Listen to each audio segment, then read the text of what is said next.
Hello students, welcome to my YouTube channel. आज मैं आपको बहुत ही महत्वपूर्ण जीवन परिचय बताने जा रहा हूं। मैं आपको महाकवि सूरदास जी का जीवन परिचय बताने जा रहा हूं। ये लगातार 10 सालों से बोर्ड एग्जाम में आ रहा है और 2022 के भी बोर्ड एग्जाम में ये आएगा ही 100%। ये 100% आएगा 2022 के बोर्ड एग्जाम में, क्योंकि ये लगातार आ रहा है। 2011 और 2012 में भी आया है और 13 में भी और 14 में भी और 15, 16 और 2017 में भी आया है, 17 में, 18 में और 19 में और 20 में। इसलिए ये 2022 में भी आने की संभावना है, क्योंकि 2021 में बोर्ड एग्जाम नहीं हुआ था इसलिए नहीं आया था। लेकिन 2022 में बोर्ड एग्जाम होगा तो यही जीवन परिचय ज़्यादातर आ रहा है 10 सालों से लगातार। लेकिन मैं इस वीडियो में आपको बताऊंगा कैसे आपको इस जीवन परिचय को लिखना है, जिससे कि आपको 3 में से 3 नंबर मिले।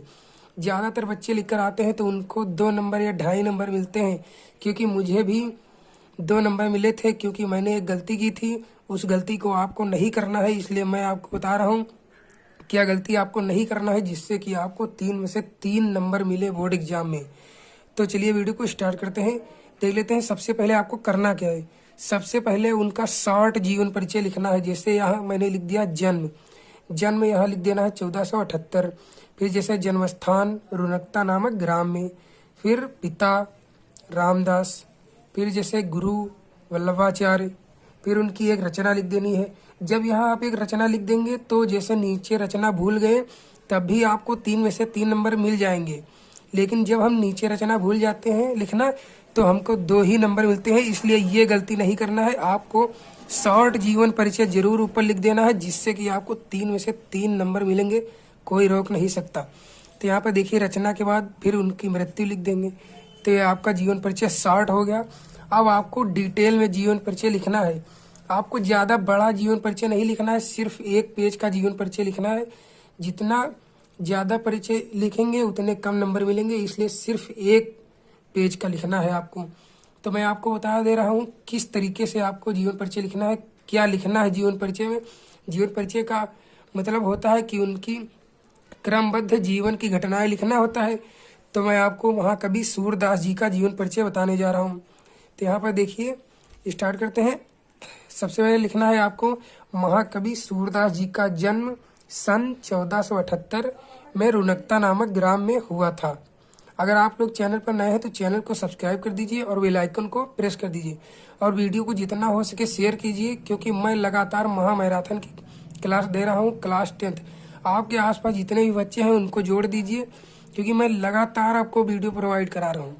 तो देखिए, महाकवि सूरदास जी का जन्म सन 1478 में रुनकता नामक ग्राम में हुआ था।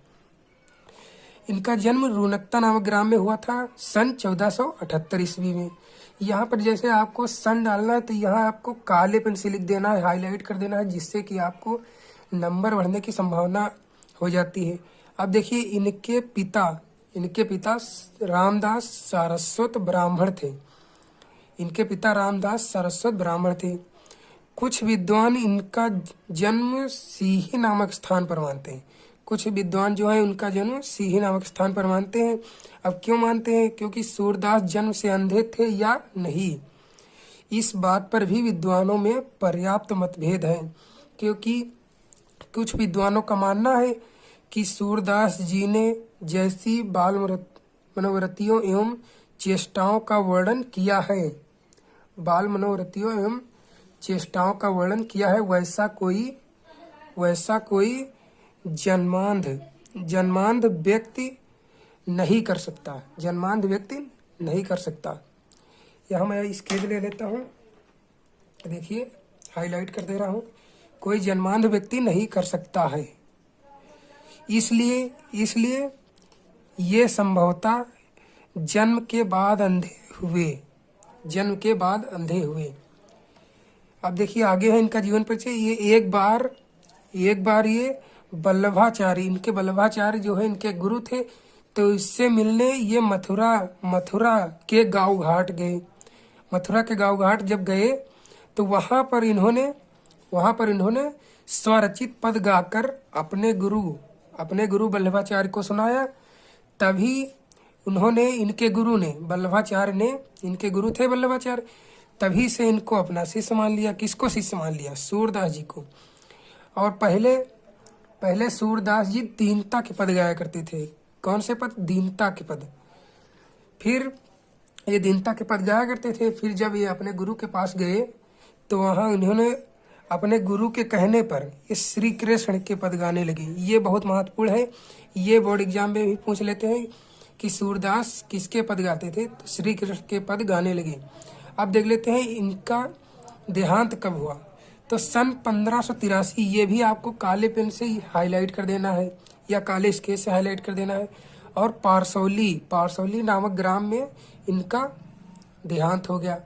अब देखिए यहाँ पर भी आपको एक रचना लिख देनी है। अगर यहाँ पर रचना भूल गए तो वहाँ पहले आप 60 जीवन परिचय में लिख चुके हैं। अगर वहाँ लिख चुके हैं तो यहाँ लिख देंगे, कोई दिक्कत नहीं है। लेकिन जैसे भूल गए तब भी आपको 3 में से 3 नंबर मिल जाएंगे। लेकिन अगर आपने 60 जीवन परिचय नहीं लिखा और यहाँ भी रचना भूल गए तो आपको 2 ही नंबर मिलेंगे, 3 नंबर मिलने की संभावना कम हो जाती है। तो मैं आपको जिस तरीके से जीवन परिचय बताया हूँ इस तरीके से आपको लिखना है, तो 3 में से 3 नंबर मिलेंगे। अगर आपको स्क्रीनशॉट लेना है तो मैं आपको दिखा देता हूँ। देखिए यहाँ से स्क्रीनशॉट ले लीजिए, मैं आपको धीरे धीरे बढ़ा रहा हूँ। स्क्रीनशॉट अगर लेना है तो ले लीजिए, और अगर एक बार में ना समझ में आए तो वीडियो को दोबारा देख लीजिए। देखिए स्क्रीनशॉट ले लीजिए ये।